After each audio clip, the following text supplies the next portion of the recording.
¿Qué tal? Buenas noches. Hoy, jueves 2 de septiembre del 2021, presentamos la emisión 44 de Diálogos y Debates, un espacio creado para dialogar sobre temas de la actualidad regional, nacional e internacional y debatir sobre diversos temas que merecen ser puestos en tensión. Esta emisión la dedicamos a las víctimas de desaparición forzada. En la sección Memoria Histórica de Nuestra América, Adriana Pineda nos recuerda el triunfo de Salvador Allende como candidato de la Unidad Popular en las elecciones presidenciales en Chile el 4 de septiembre de 1970. En la segunda sección pasamos revista a las noticias que trascienden la coyuntura. En la sección de Diálogos y Debates, hoy comentaremos el tercer informe de gobierno del presidente Andrés Manuel López Obrador. En nuestra sección ¿Qué ver, qué escuchar, qué leer?, Marco Antonio Moreno nos comenta sobre la vida de Antoine Lavoisier, químico, biólogo y economista francés, considerado el padre de la química moderna, y también en su aniversario luctuoso. Cerramos nuestro programa con la sección de Arte y Cultura. En esta ocasión, Adriana Paola conversa con dos invitados que engalanan el programa. Aurora Berlanga, diseñadora gráfica y académica de la Universidad Iberoamericana, y Guillermo Briceño, músico y poeta mexicano, reconocido nacional e internacionalmente. Quédese con nosotros en los próximos 50 minutos y sin más, recordemos a Pineda el triunfo de Salvador Allende en las elecciones presidenciales de Chile el 4 de septiembre de 1970. Adriana Pineda. ¿Qué tal? ¿Cómo están? Buenas tardes a todas y todos los que nos están escuchando. Es un gusto estar otra vez entre todos ustedes. Y sí, recordamos que el 4 de septiembre de 1970, hace 51 años, se llevaron a cabo las elecciones presidenciales en Chile. Había 3 candidatos que concitaban el apoyo de los chilenos. Uno era Jorge Alessandri, por la vía independiente, quien ya había gobernado Chile de 1958 a 1964. El segundo, Rodomiro Tomic, del Partido Demócrata Cristiano, y Salvador Allende, por la coalición Unidad Popular, que reunía a 6 partidos encabezados por comunistas y socialistas. Allende ya había sido candidato y esta era la 4ª vez que participaba e hizo una campaña a ras de suelo, tocando puerta por puerta, visitando todo Chile, dialogando con la gente, y esta campaña también estuvo aderezada por la nueva canción chilena. Ahí estaba Víctor Jara, Ángel e Isabel Parra, los Inti Illimani, Quilapayún, y bueno, también se tuvo que enfrentar a una campaña negra en la que se advertía a los chilenos sobre el peligro, la cercanía del comunismo y comunismo ateo. Lo interesante también de esta campaña, que recuerda cuando estuve leyendo sobre el tema, me recuerda la propia campaña de López Obrador. Se crearon 15,000 comités de unidad popular a lo largo y ancho de Chile, y las encuestas le daban la delantera, ponían a la cabeza al candidato derechista Alessandri con el 40% de las preferencias, y mientras que Allende y Tomic fluctuaban entre el 25 y el 30%. Los primeros resultados favorecían al derechista Alessandri, y la victoria pues se sabía ahí que se definiría por un margen muy estrecho. 15 minutos antes de las 2 de la mañana ya del 5 de septiembre, Patricio Rojas, ministro del Interior, dio a conocer los resultados, con más del 80% de la participación de los ciudadanos inscritos en los registros electorales. Allende encabezaba las preferencias con el 36.2%, apenas 1.7 por encima del 34.9 de Alessandri y el 27.8 de Tomic. Y bueno, esto fue un momento muy feliz. Hubo una reunión en la Plaza de Armas de Santiago muy importante. Bueno, y como ninguno de los dos candidatos tenía una mayoría absoluta, fue a la postre el Congreso quien ratificó la elección de Allende como presidente de Chile con 153 votos sobre 35 de Alessandri. Y bueno, fue un momento muy feliz para los trabajadores chilenos, un momento que mucho, y bueno, así lo dejo, ¿no? Como un momento histórico, un hito histórico para el gobierno del pueblo en América Latina. Gracias, doctor Ornelas. Gracias, Adriana. Recuerdo una anécdota que contaba Galeano. Decía que por ahí en esta campaña en donde sale triunfante Salvador Allende, había un letrero que decía de alguno de los dos contrincantes de Allende: conmigo todos los pobres tendrán zapatos. Y que a una mano de alguien que nunca se supo quién era, puso: con Salvador Allende no habrá pobres en Chile. Bien, vamos ahora a comentar aquellas noticias que trascienden la coyuntura. Vamos a empezar con Adriana Paola. Te escuchamos, Adriana Paola. Claro que sí, Doc. Buenas tardes, buenas noches a nuestra audiencia de esta ocasión. Y bueno, me interesa resaltar en esta semana la forma en la que la justicia nunca es justicia, ¿verdad? En Estados Unidos, la familia Sackler obtiene inmunidad frente a los litigios que hay en su contra por promover la crisis opioide, con el abuso en las recetas y la distribución del Oxycontin. Y un juez estadounidense, bueno, aprobó el plan de quiebra para esta millonaria familia, en donde pues obviamente lo único que va a tener que pagar son 4.5 mil millones de dólares para resolver algunas demandas relacionadas con esta crisis opioide. Y imagínense, si esa es la cantidad que tiene que pagar, siendo beneficiado como en este contexto de la quiebra, cuántos millones más está ahorrando esta familia, sabiendo que que ha sido responsable por el abuso de este tipo de medicamentos, que afecta principalmente a las comunidades de personas de color, a las comunidades nativoamericanas, y bueno, no solo en Estados Unidos, sino en el resto del mundo. Y la farmacéutica sale nuevamente librada.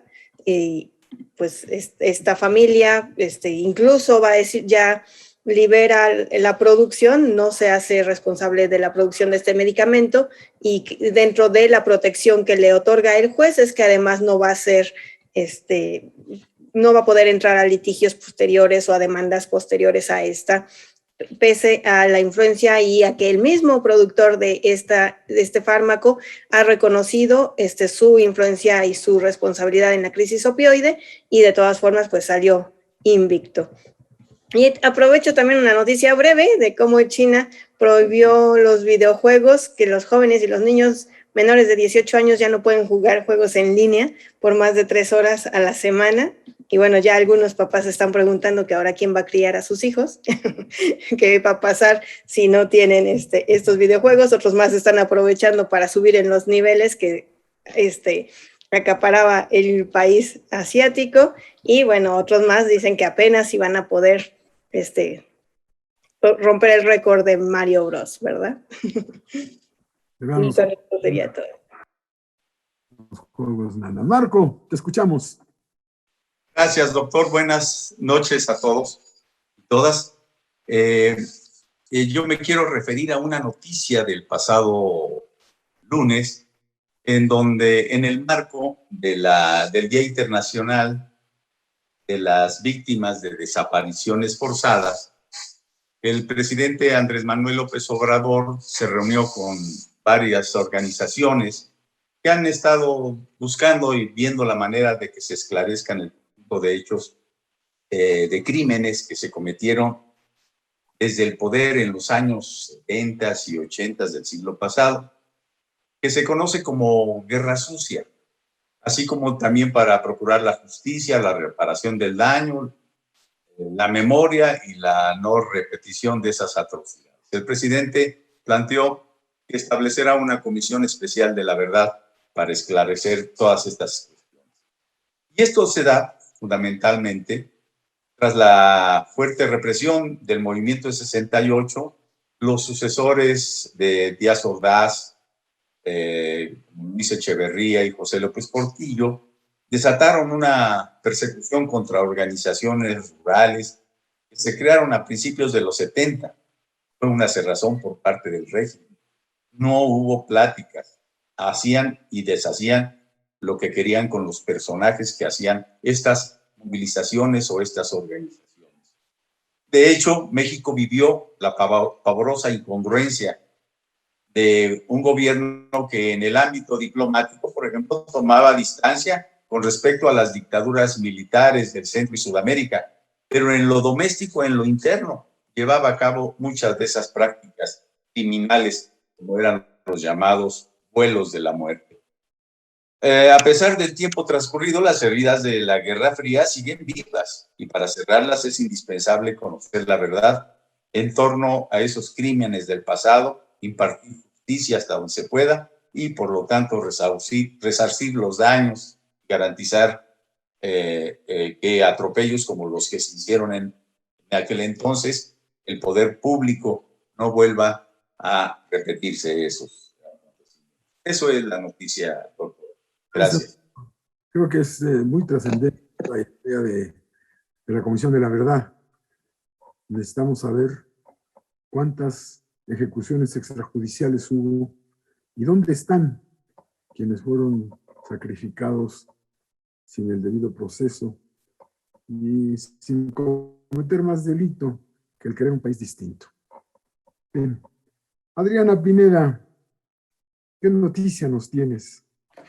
Pues, doctor, retomo una nota de la Jornada de Oriente en el que dan a conocer el Encuentro Internacional de Científicos por la Vida, que se está llevando a cabo desde el 30 de agosto y concluirá el 4 de septiembre en Santa María, Zacatepec, que es el pueblo donde estaba Bonafont, que cerró la planta.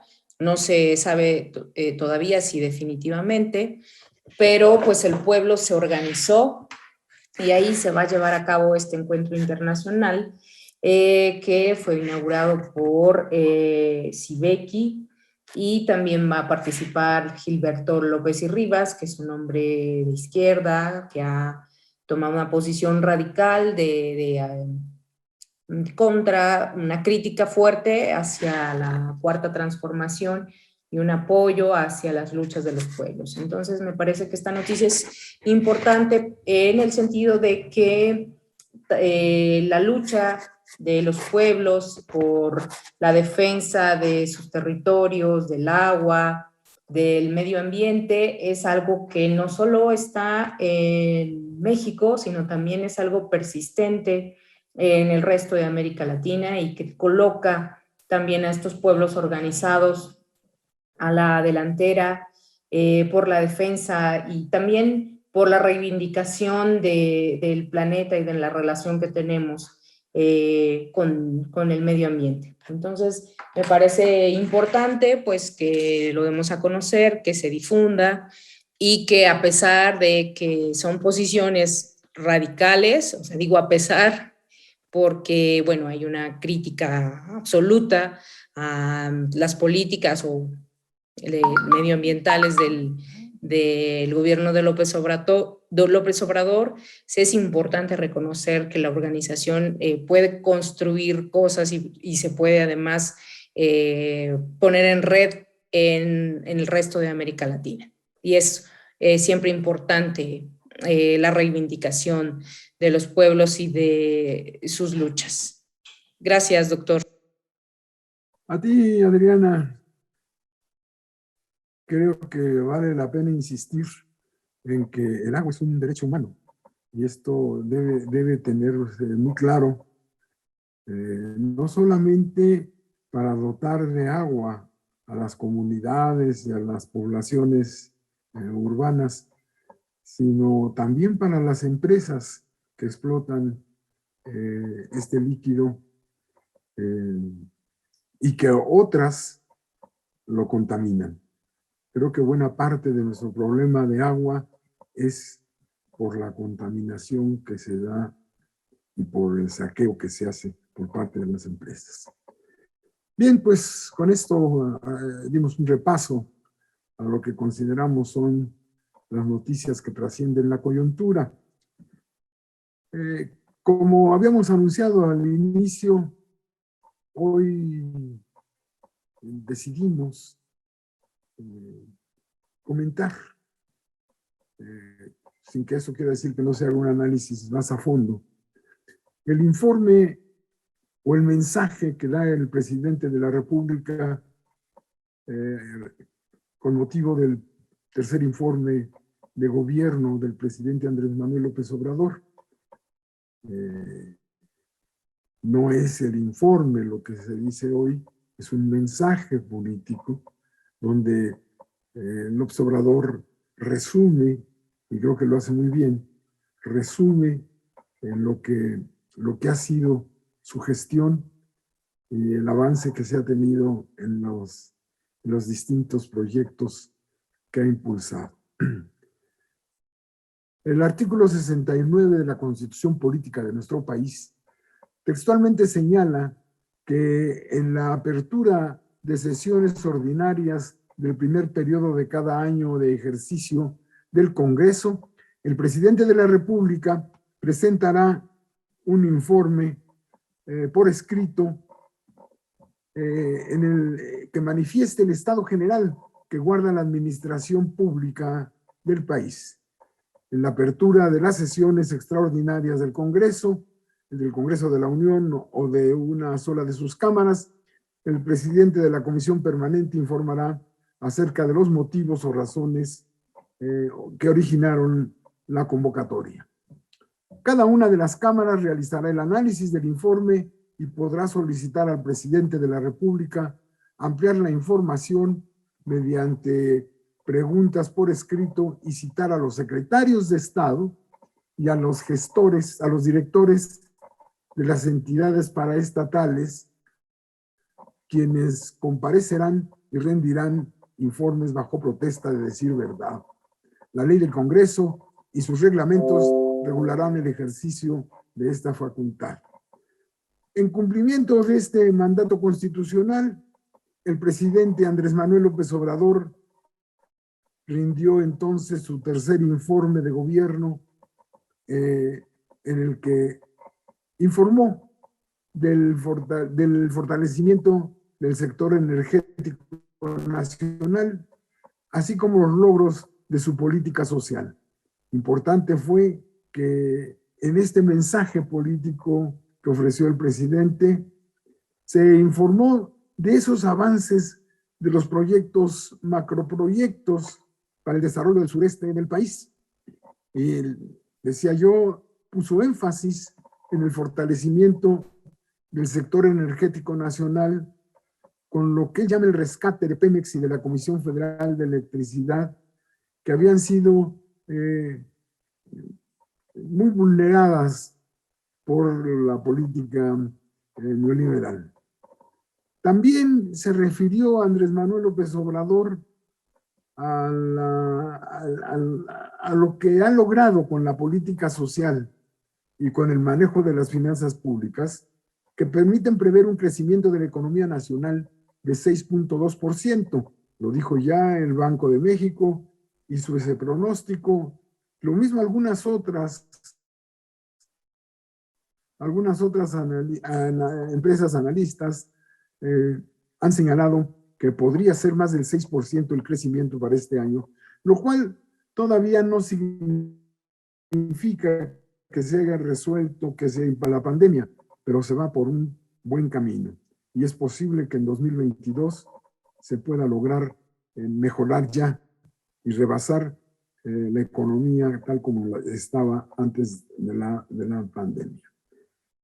También él señaló que buena parte del éxito de su política social se debe a esa inyección de recursos, esas transferencias financieras que hace el gobierno federal a sectores muy amplios de la población, que van desde jubilados, pensionados, hasta los niños que cursan la primaria.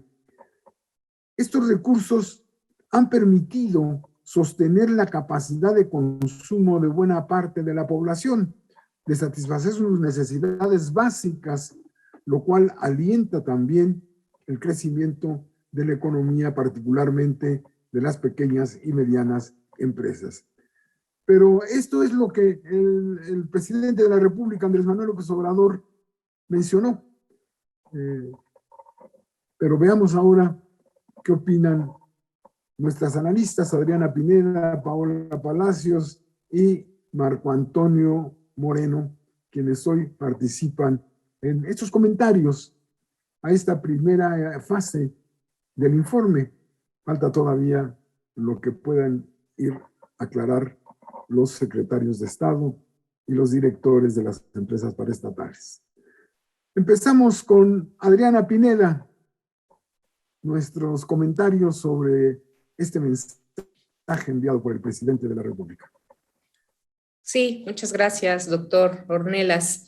Sí, justamente el 1 de septiembre, que era el Día del Presidente, y bueno, he escuchado muchos comentarios que dicen que ahora todos los días son los días del presidente, en el sentido de que pues habla 2 horas de 7 a 9 de la mañana más o menos en sus conferencias matutinas, y que pues suele el informe ser una especie como de recuento de los temas más significativos que trata cada día.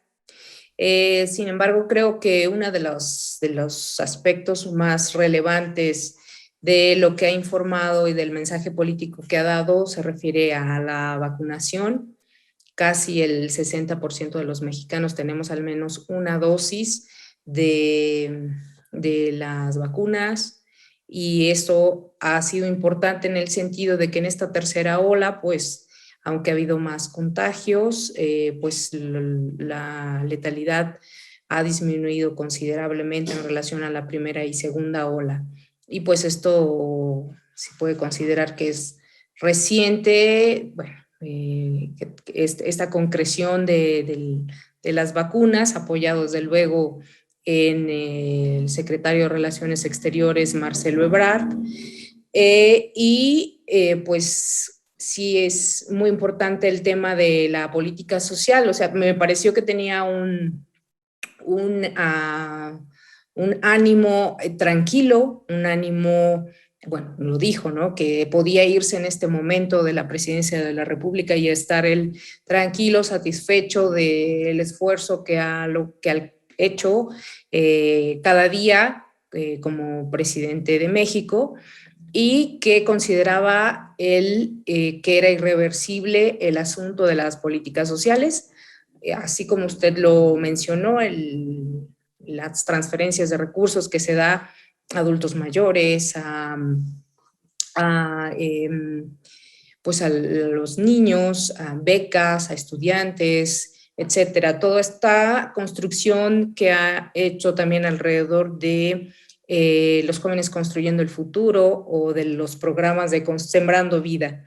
Yo creo que además de esto, él se refiere en un sentido discursivo, que ha ido sembrando una cultura la gente, en el sentido de que ya no puede ser posible, o les será muy difícil a los políticos que vengan más adelante, pues hacer estos gastos millonarios en toallas, en viajes al extranjero, hospedándose en los mejores hoteles, comiendo en los más lujosos restaurantes.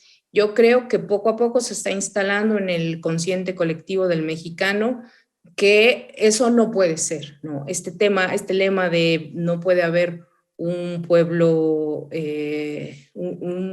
pobre con un gobierno rico, tiene que ir, y creo que va calando y va haciendo mella en la construcción de lo que esperamos y lo que merecemos los mexicanos de los políticos.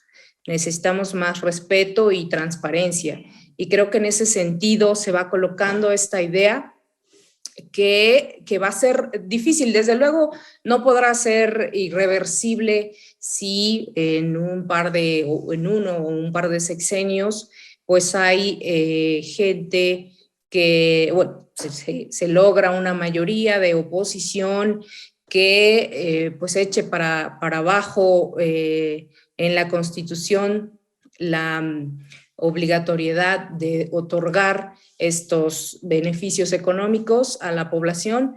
Puede que eso se dé. Sin embargo, yo creo que el meollo del asunto es en este sentido, en el sentido de que la gente va a levantar la voz cada vez que surja un político que quiera aprovecharse de su poder, de su posición en el poder y de los recursos económicos, ¿no? Los recursos económicos son del pueblo y para él, no para el beneficio personal de un gobernante en turno.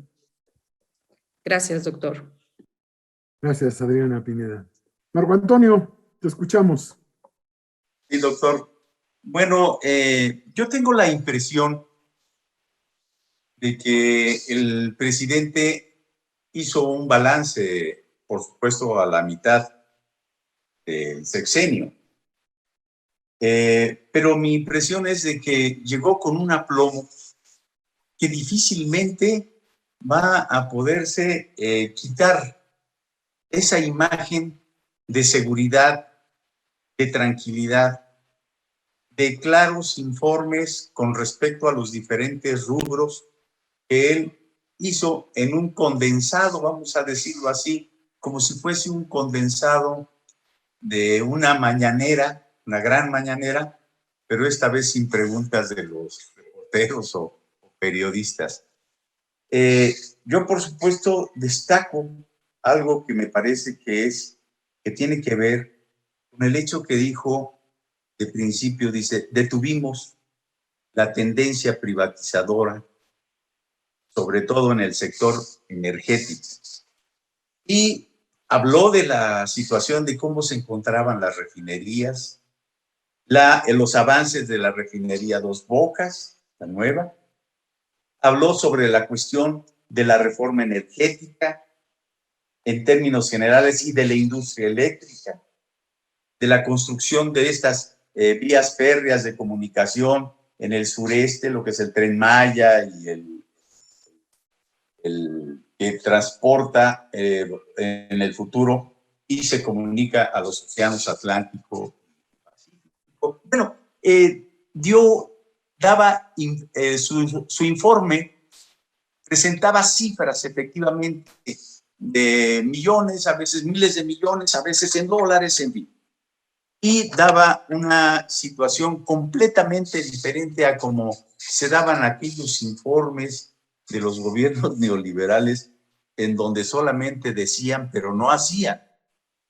Y aquí con pocas cifras manifestadas se refleja todo un avance de lo que se ha llamado, bueno, por supuesto, la 4T y del trabajo que esto significa.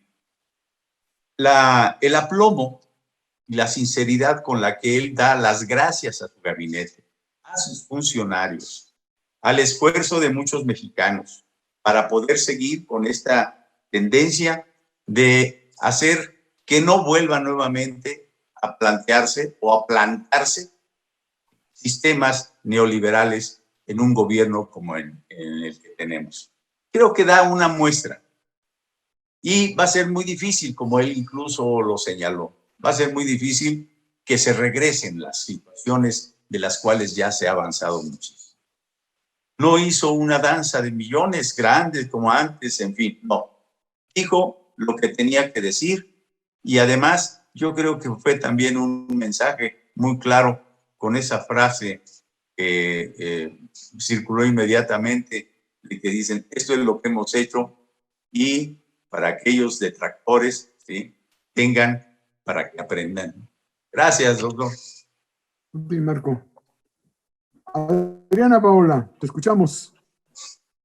Sí, Doc, pues, bueno, mis comentarios son breves y concisos. Me parece que pues, hablo desde la distancia, entonces pues hablo diferente, ¿verdad?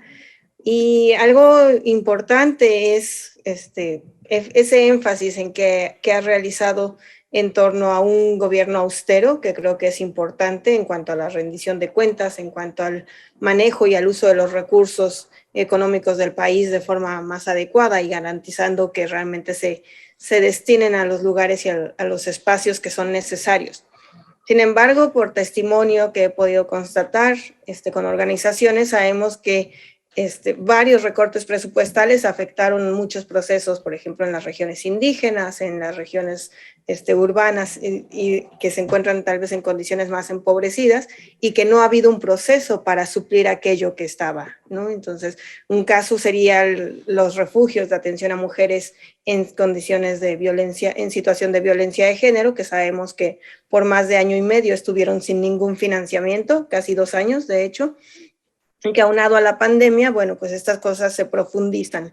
Incluso el presidente Andrés Manuel reconoció que los feminicidios han aumentado, entonces ahí habría que explorar también con mirada crítica si esa falta de recursos e inversión a estos rubros, como la salud, como la prevención y atención de la violencia de género, que efectivamente fue un recorte presupuestal por tiempo, no ha sido causante de que sigan creciendo y manifestándote esas expresiones de violencia, ¿verdad?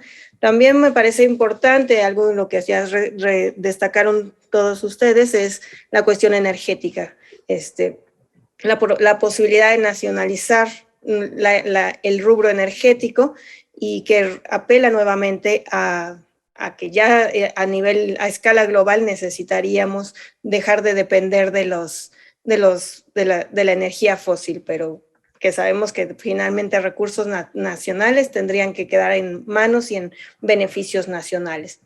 Y pues yo cerraría nada más con esa invitación a tener esa mirada abierta al diálogo, pero también siempre estar alertas y estar críticos a la rendición de cuentas de cualquier gobernante o de cualquier persona en el poder, porque si bien puede haber prácticas un poco más sociales en el ejercicio del poder, sabemos que sigue habiendo ese control y sabemos que en algunos casos pues se siguen beneficiando algunos, ¿verdad? Y no las mayorías.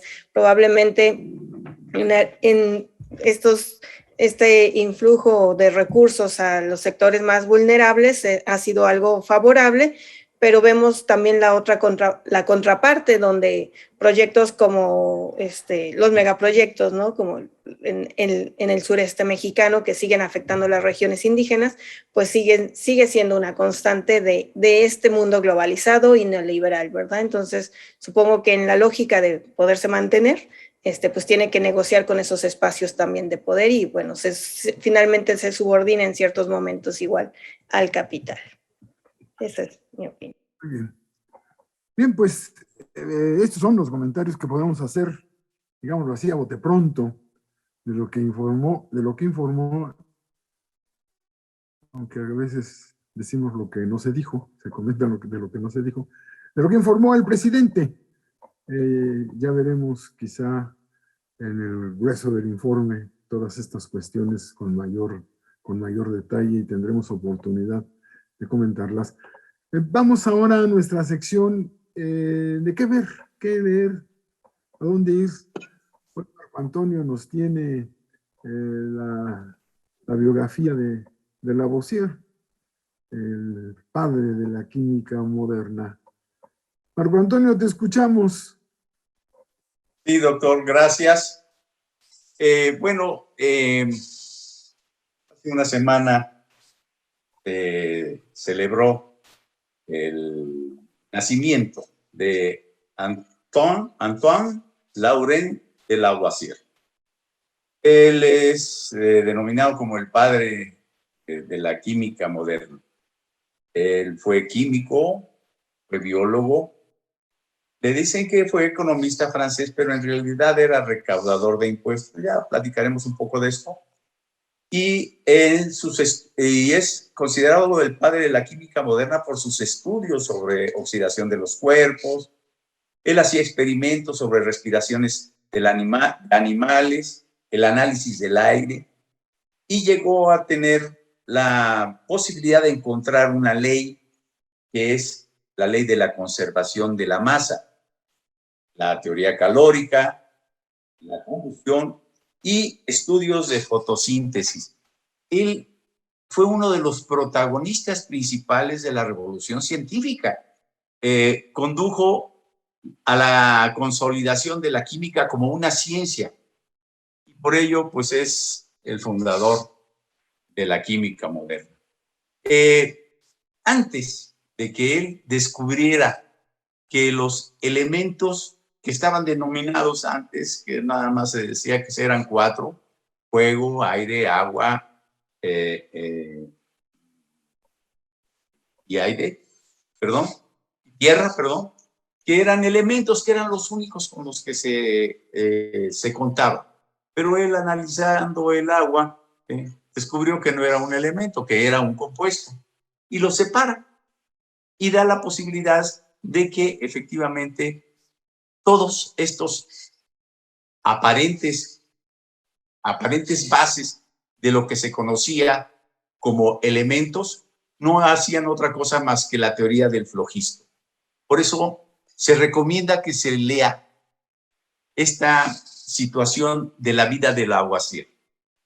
Él tuvo una vida muy interesante. Ella se casó con una hija de un recaudador de impuestos en Francia, antes de la Revolución Francesa. Ella se llamaba Marianne Pierrette Paulset.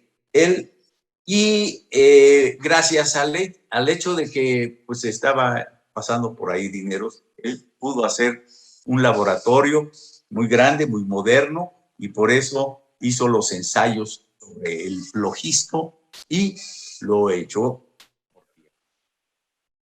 Había envidias en aquel entonces porque Lavoisier fue miembro de la Academia de Ciencias en 1768 y él pudo estar a la altura de otros científicos como Laplace, Lagrange y otros que sus nombres están alrededor de la segunda base de la Torre Eiffel. Lavoisier fue envidiado por un médico de aquel entonces, un médico de apellido Maitre, que él quería también pertenecer a esta Academia de Ciencias y no podía. Entonces, cuando Lavoisier entra, pues le arma un gran relajo. La propia biografía señala cómo fue atacado y resulta ser, estimado público, que cuando llega la Revolución Francesa, Maitre acusa a Lavoisier de ser un contrarrevolucionario. Se le hace un juicio prácticamente sumario y muere guillotinado de esta manera, cortándole toda una vida de ciencia que él ya había desarrollado. Al año fue, ahora sí que justificado o exonerado, porque a la muerte de él fue exonerado por el nuevo gobierno francés en una nota dirigida hacia la viuda, y se leía: la vida de Lavoisier, quien fue falsamente condenado. Les recomendamos la lectura de este científico, porque forma parte de todo un proceso de investigación en aquel entonces sobre lo que es la materia, cómo se organiza, cómo se estructura y los legados que dejó Lavoisier. 33 elementos que en aquel entonces los pudo acomodar, tener sus propiedades y difundirlos en las revistas científicas de aquel entonces. Gracias, doctor. Bien, Marcos. Bien, pues vamos ahora a nuestra sección de Dialogando con la Cultura. Esta vez decíamos, tenemos invitados de lujo. que van a participar. Los va a entrevistar Paola. Adriana Paola va a entrevistar a nuestros invitados que decíamos tienen una larga trayectoria y además muy intensa. Guillermo Briceño, músico y poeta mexicano de trascendencia nacional e internacional. Y Aurora Berlanga, diseñadora gráfica y académica de la Universidad Iberoamericana, que van a conversar con Adriana Paola y con los miembros de este programa. Adriana, si quieres iniciar, por favor. Claro que sí, Doc, muchas gracias. Buenas noches. Tenemos efectivamente unos invitados de lujo, mi queridísima Aurora Berlanga, académica, creativa de la Universidad Iberoamericana, y bueno, tiene una cantidad impresionante de trabajo en la producción de cartel, poesía, arte, en todos, muchos eventos culturales y sociales, y bueno, por supuesto, Guillermo Briceño, rockero, blusero y poeta mexicano. Es un honor tenerlos esta noche. Gracias por estar con nosotros. Y bienvenidos. Bienvenidos. No, pues al contrario, muchas gracias, Adriana, por la invitación. Marco, Jaime, buenas noches y de verdad, gracias por esta convocatoria. Bueno, pues digamos que la pregunta obligada, ¿verdad? Que esta pareja genial, ¿qué es lo que construyen? Algo que yo admiro mucho de ambos es que a través del arte y la cultura y la música que expresan, siempre ha habido como una militancia y un compromiso con la justicia social. No sé si nos quisieran platicar un poco sobre eso.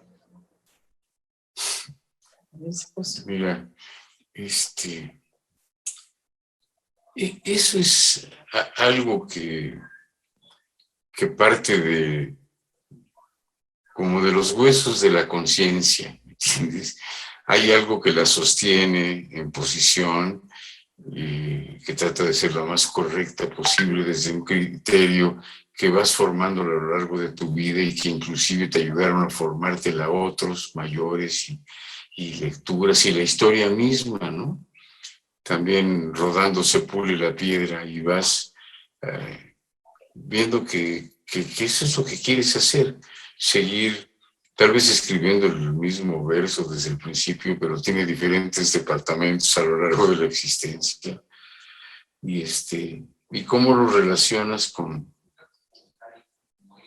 no sé, con quien tienes a tu alrededor, no solamente con el público, como si fuera un acto de exhibición, que no forzosamente lo es, ¿no? Escribir y tocar y todo eso. Tiene algo introspectivo también, que no es tampoco egoísta, ¿no? Ni onanista, pero es que es como un poco como da la vuelta de un polo de uno de la boca a los pies, ¿no? Se crea un circuito y entonces uno está haciendo eso y se contagia en la casa y el hijo está contagiado y la esposa está contagiada y ella a su vez es una generadora de esas cosas. Aurora es diseñadora gráfica de formación universitaria, pero es una muchacha que tiene el radar abierto para muchas cosas, para las cosas que pasan en el país, en la historia del país, está muy interesada en eso. Y entonces hay como una especie de imán, ¿no? En el que, por ejemplo, parece, no es que no hayamos hecho muchas veces cosas juntos, lo que sucede es que muchas veces yo produzco música, por ejemplo, y ella hace las portadas.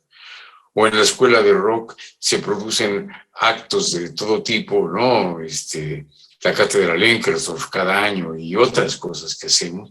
¿Y quién hace los carteles? Pues Aurora. Pasó una conferencia de quién sabe quién, ¿no? Las portadas de los libros, de varios de los libros, de 4, de 5 o algo así, ¿no? Los hizo ella. Y hará otros. Pero hacer algo así, juntos como ahora que me dijo, oye, escríbete algo sobre los chiles en nogada. Y entonces, pues se me ocurrió hacer ahí, es una octavilla ahora que la volví a leer, no me acordaba qué había hecho, así como rápido para que que le gustara. Claro, uno siempre tiene cuidado de que esté, que sea cierto lo que uno dice, digamos, ¿no? Y ella creó un cartel con eso. Y entonces es una cosa juntos que acaba de pasar algo chistoso. Todavía estamos esperando que nos digan a qué hora nos vamos a ir a tomar el vino que nos ganamos y los chiles en lugar correspondiente. Pero ese es trabajo juntos. Muy bien, no, maravilloso. Y si nos quisieran platicar un poco, ese cartel en específico que se acaba de ganar uno de los premios de los 200 años de los chiles en nogada, ¿cómo fue todo ese proceso? Bueno, pues en principio tenemos amigos queridos, diseñadores con los que hemos hecho otros proyectos, pensando en la importancia del cartel. Es esa herramienta de comunicación que ha pasado por diferentes momentos en la historia y que sirve siempre para expresar pues ideas, denunciar cosas, manifestar pensamiento, el repudio a algo, y en este caso pues una celebración, una conmemoración. Entonces llegó esta convocatoria de Germán Montalvo y Jacqueline sobre pues algo muy regional, un platillo emblemático, y creo que son pocos los platillos en el mundo que pueden conmemorar su cumpleaños, ¿no? Celebrar su origen. Entonces, más que nada, me parecía que no podía pasar desapercibido un aniversario, 200 años, de estar en las mesas de la gente poblana, de que en otros lugares de la República se quiera copiar la receta o llevar, y que pues como todos los poblanos decimos, no, es que los mejores chiles se hacen en mi casa, ¿no? Entonces, bueno, me pareció una convocatoria muy simpática, muy creativa, y yo con Briceño he aprendido el enorme poder de la poesía para decir de otras maneras cosas que son importantes, metáforas que te hacen más llevadera la vida, que te cuestionan, y hemos tenido oportunidad de hacer eso otras veces, combinar el diseño con la poesía y hacer pues un resultado agradable. Jamás hubiéramos pensado que iba a ganar el premio. En realidad lo hicimos con mucho gusto porque nos gustan los chiles, porque nos gusta el diseño, porque nos gusta la poesía, y así fue. No, pues muchísimas felicidades por eso. Y bueno, creo que sería obligado, pero no sé si estén preparados, que nos compartieran algo de poesía o tal vez ese pequeño poema, Los chiles en nogada, o si tienen algo que nos quisieran compartir. Ay, esposo, ¿lo tenemos a la mano? No lo tenemos a la mano. Sí, ¿no? No me lo sé. Vamos a ver, a lo mejor si aparece, lo leo, ¿no? Si no, corroborarlo. Creo que aquí me va a aparecer rápido. Pues sí. Es que, pues era una travesura, ¿no? ¿Saben qué? Como los mejores proyectos, ¿no? Casi siempre empiezan como travesura. Así es. ¿Cómo hacer algo para un chile en nogada sin caer en el lugar común de poner el chile en nogada, ¿no? Entonces, pues ya está listo para que puedas leer el verso. Es que te quiero decir que cuando me dijo Aurora, ahí escribe algo, como que me quedé en el limbo, porque uno no es un escritor de versos de ocasión, ¿no? Así como los pajaritos que te llevan los versos necesarios a la mano el domingo, ¿no? Y como que hay algo dentro de uno que se defiende, y por otro lado hay otro Briceño adentro que dice, sí, hazlo, inténtalo, que como no, siempre hacer un texto para que otro diga algo, exprese algo, que te dijo, que siente, que le duele, que le emociona, y tú hacerlo, es un ejercicio lindo del corazón, de la vocación, ¿no? Entonces, quién sabe cómo demonios, en un momento dado le dije, mira, ahí te va. Y entonces dice, Son para el gusto un paisaje, escenarios en la lengua, imaginación, memoria, talento de quien los piensa. Son los chiles en nogada, un abrazo de la tierra. Son en nogada los chiles, culmen del sabor a Puebla. Muy bien. Pues abriría la conversación a que el resto del equipo quiera preguntar o dialogar algo con ustedes, porque es un honor tenerlos aquí. Ay, muchas gracias, Adriana. Solo te comentaría que cuando Briceño me dio ese verso, me hizo pensar en una imagen que celebrara a los chiles, y yo pensé en el escudo nacional que tiene la guirnalda hecha de encino y laurel. Uno significa el luto y otro significa el triunfo. Entonces yo pensé en hacer una guirnalda en homenaje al perejil, y eso es el cartel, el plato con la nogada, el número 200 hecho con los granitos de la granada, y la guirnalda hecha de perejil. Me parecía así como destacar esa conmemoración, ¿no? Claro, hermoso. Y bueno, lo tenemos en pantalla, no se preocupe. Muy bien, muchas gracias. Muy bien. Y creo, doctor Ornelas iba a comentar algo, pero tenía su micrófono cerrado. Decía que yo iba a preguntar si este verso iba acompañado de un cartel, pero ya nos dijo que sí, que va acompañado de un cartel. ¿Y dónde se puede ver ese cartel?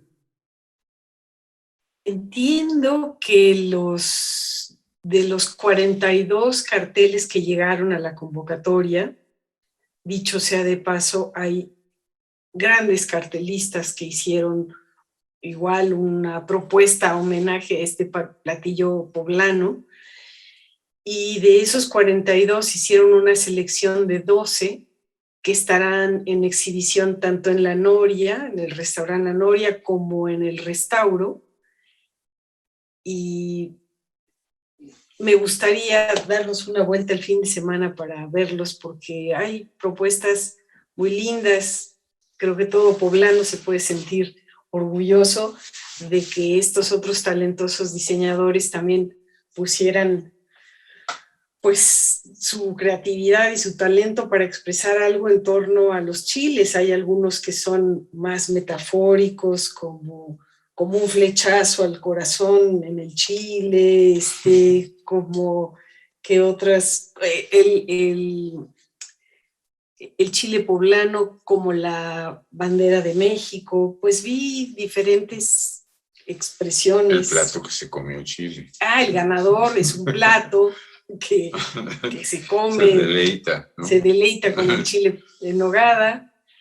Pues cosas simpáticas que también nos hacen falta para ver nuestro patrimonio cultural de otra manera.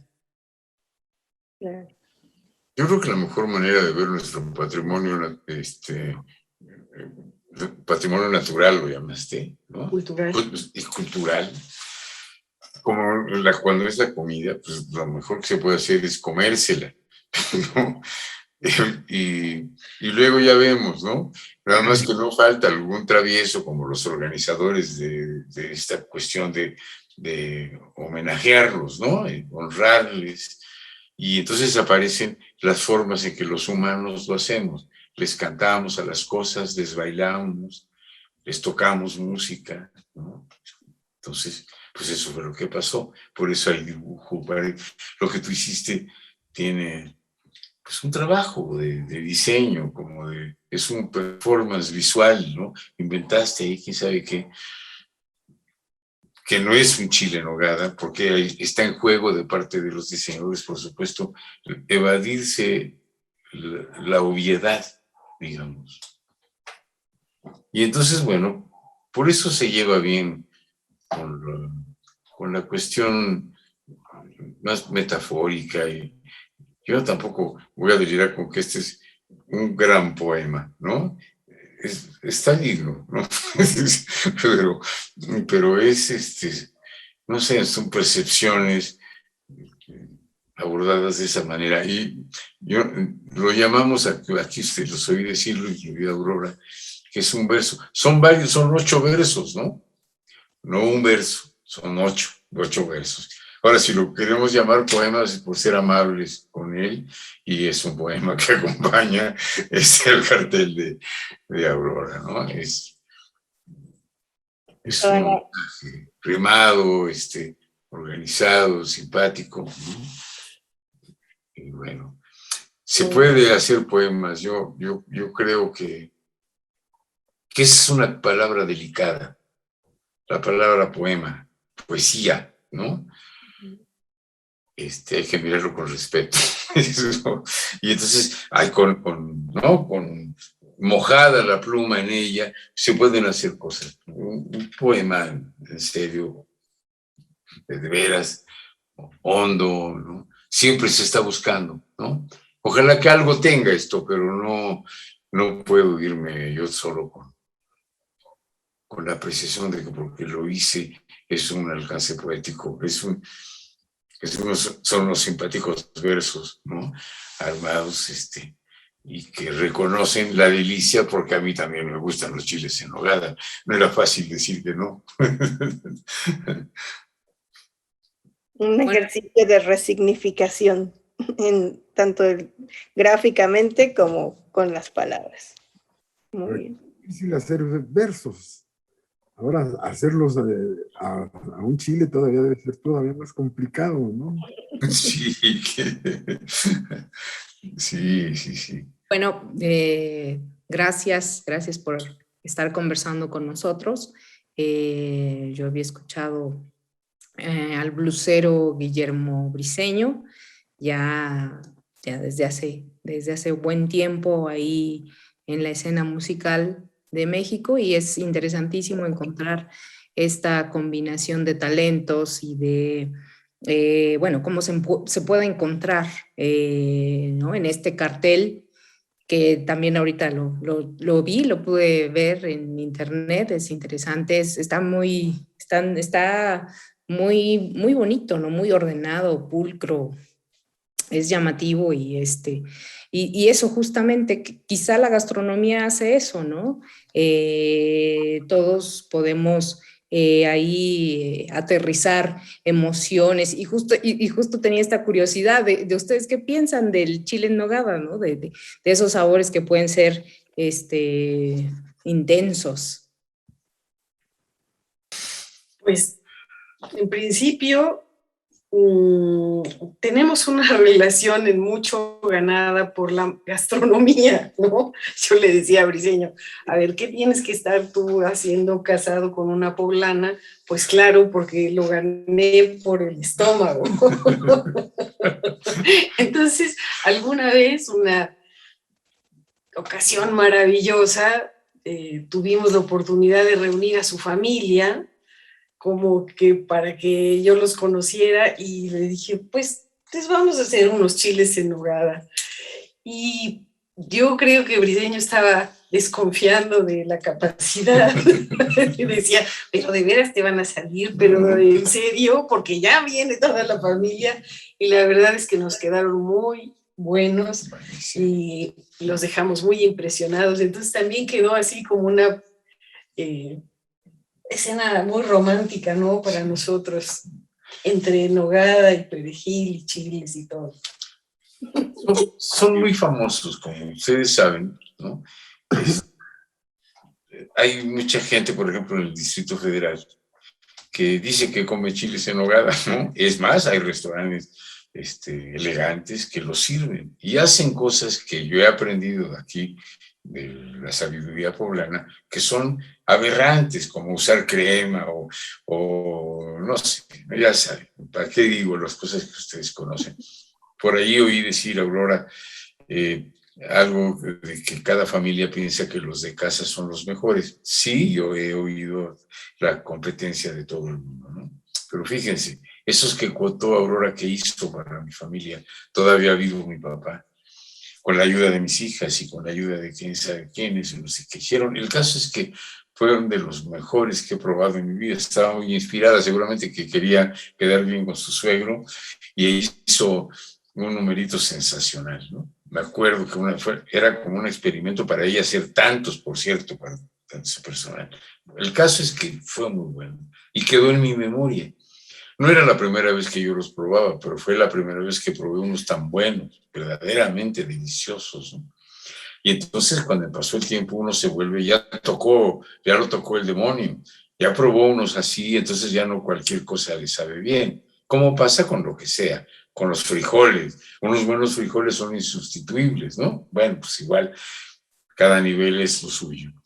Así que dieron vuelta yo he probado los de mi suegra, los de mis cuñadas, de las tías, los de los amigos, los de los buenos restaurantes acá, en Puebla inclusive, los de allá, y resulta que hace poco una amiga de Aurora, que está haciendo para vender, digamos que la comprometió en un momento en el que no estábamos propiamente muy bollantes económicamente hablando, y entonces Aurora se sintió comprometida a decir, pues mándamelos, ni modo, no había que pagar porque ya había quedado con ella, y claro que sí. Y entonces nos llegan los chiles, estaban deliciosos verdaderamente, y la nogada fue la que salió en la foto que tomó Aurora para hacer su cartel.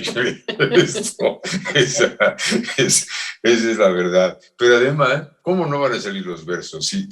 Si uno prueba eso, cuando ustedes saben, cuando son como la gente, ¿no? Son una cosa deliciosa. Hay muchas delicias, hay muchas otras delicias, de las cuales uno puede quedar verdaderamente sorprendido. Pero esta es una, ¿no?, de las grandes, ¿no? Con la particularidad que tiene este platillo al ser tan elaborado y ser pretexto para juntarte con otros, a picar la fruta, escogerla, ir al mercado. A mí me encanta que sea un platillo de temporada, como que para mí comer un chile en nogada en diciembre o en otro mes, como que pierde algo de su encanto. Entonces, ese ritual de esperar la temporada, que esté la nuez, y como que es algo para la sensibilidad, para el gusto. Me parece un platillo no fácil. Hay a quien no le gusta la combinación de lo dulce con lo salado, pero sabiéndolo hacer, conservando el equilibrio, es un manjar, no solamente al gusto, sino también a la vista. Seguro que no es fácil hacer carteles, pues, no sé, de cualquier otro platillo, pero este es lindo también de ver, ¿no? Y eso también facilita y convoca a la creatividad y a la imaginación. Cuando uno escribe, como en este caso, me pasó, seguramente es un poco como quedar en el diván de un analista que le dice, a ver, di qué es lo que te pasa después de haberte comido unos chiles en nogada. Y por eso digo que son para el gusto un paisaje, ¿no? Porque es eso. A ojos cerrados muchas veces uno puede saber mejor cómo suena algo, o cómo sabe algo, o cómo huele algo. Entonces, eso pasa. Digo que son escenarios en la lengua. Sí, puede cambiar porque además va probando de las artes, aquella de la manzana y la pera y lo que está dentro, operando como el contraste con el chile poblano, pero con la envoltura, que Aurora no lo confiesa, pero la primera vez que los hizo, aquellos históricos que les contamos, ¿no? Acabó preguntándole a su mamá al final, oye mamá, ya hasta les eché la bendición, como dicen que hay que echársela. Entonces, me acuerdo que me impresionó mucho, porque nosotros no somos muy de ese ánimo, y sin embargo me parece extraordinariamente certero hacerlo, ¿no? Entonces, eso es ¿cómo les puedo decir? como el espacio por el que uno puede meterse, como entreabrir una puerta y meter la punta del pie y poder asomar la nariz y decir a qué huele, cómo se siente, cómo se oye la respiración de aquello que uno está buscando. Y eso era referirse al chile en nogada que había, ¿no? Como dice, imaginación, memoria, claro, porque la imaginación, en cada familia le hacen diferentes cosas. El que le pone el gusto más a la canela, el que le pone más al jerez, el que le pone más algunos la carne, algunos, en fin, todo cambia. El que pica mucho, el que no pica tanto, el que así. Talento de quien los piensa, son los chiles en nogada, un abrazo de la tierra, finalmente esos son, ¿no? Y bueno, sí son, pues digo que son culmen del sabor de Puebla, son en nogada los chiles, culmen del sabor a Puebla, porque Puebla como parte del sur de nuestro país, y conste que es en todos lados de México que se come bien, no es cierto que nada más en el sur, los del norte saben comer muy bien, hacen cosas muy ricas, en muchos lados. Pero sí la concentración de cosas y de delicias, de variaciones, ¿no? De número de platillos, Puebla, Oaxaca, en fin, Veracruz, ¿no? Ya lo sabemos todos, pero aquí hay un reino aspirable, hay una fantasía, venir a comer a Puebla. Yo la practicaba antes de tener una esposa poblana. Yo venía a comer a Puebla, a buscar comer en Puebla, a probar algo, ¿no? Con mis amigos. Entonces, pues a lo mejor eso está expresado en esto del sabor a Puebla, ¿no? Yo digo que el que come mal en Puebla es porque es de plano muy maje, ¿no? Porque aquí, en la casa de quien sea, el antojo, lo que sobró, el guardado de ayer, de antier, siempre está rico. ¿A poco no? Totalmente de acuerdo. Inspiración. Muy bien. Pues no sé si alguien más quisiera hacerle una pregunta y si no, pues agradecerles por su tiempo, por también invitarlos si nos quieren platicar algo más, cómo va el rock y el blues, cómo está esa escuela del rock, cómo está la escuela del rock durante la pandemia, qué es lo que han hecho en este contexto complejo. Mira, Adriana, te cuento. La escuela nunca paró. Tuvo que cerrar la puerta de la escuela física, pero tuvo que destapar la puerta del cerebro a ver cómo lo hacemos. Habría que continuar. Ese era el arte por descubrir, ¿no? Cómo pasar la estafeta de un lado al otro y desarrollar una especie de alerta continua para que no decayera la calidad de lo compartido, de lo aconsejado, lo impartido como materia del conocimiento para los muchachos, ¿no? Así que yo me acuerdo que el día 17 de aquel marzo, ya en la última clase, que yo tenía una clase de 6 a 8, ya no llegó nadie, ¿no? Ya había corrido la voz entre los muchachos y yo estaba para recibir al que llegara y ponerme de acuerdo para hacer lo que acabamos haciendo al otro día, cerramos la escuela. Y por cierto que ese día yo me vine a Puebla. Y desde entonces he regresado a México a ver cómo está la cosa, pero estamos viviendo esta pareja que lo somos ya hace unos muy buenos años, hace 22. Y entonces lo que pasa es que vivíamos de una manera peculiar, ¿no? Yo venía todos los fines de semana, venía a recoger al hijo a la escuela y luego el lunes lo iba a llevar y me regresaba a México. Y entonces yo atendía mis cosas de manera presencial, como siempre, mis ensayos, la escuela misma. Pero cuando pasó esto yo me vine para acá. Entonces el asunto de la virtualidad en ese sentido me ha ayudado y lo estoy haciendo. Lo estoy haciendo yo, pero lo están haciendo todos mis compañeros, todo el grupo de maestros. En esas cuestiones hay resonancias muy poderosas con Aurora. Ella es una maestra, ¿no? Una aguda, inteligente pensadora de los procesos de la academia y de la relación entre maestros y alumnos. Entonces siempre estamos platicando de nuestras cosas y creo que eso ha arrojado muchos beneficios, hasta plásticos, porque hay una colección de Aurora que no presume de carteles para la escuela de rock sensacional, pero un chorro de carteles, ¿no? Y bueno, lo que sí creo que podemos decir que la escuela allí está muy, muy contenta. Acabamos de reiniciar clases, ¿no? Hoy es miércoles, ayer fue el lunes iniciaron las clases. Empezaba yo en las clases que yo imparto. Ayer tuve la primera en la nochecita, en la tarde, y hoy todo el día, ¿no?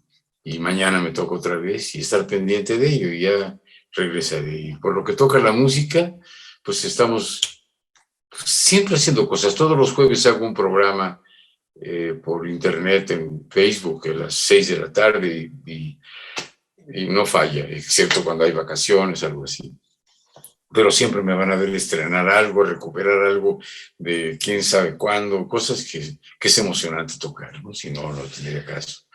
Pero sí, perdóname que te interrumpa, sí, ahora que lo mencionabas, Adriana, este tiempo de la pandemia fue oportunidad de hacer muchas cosas. En principio, reinventarnos la posibilidad de las clases, de mantener los proyectos personales y todo.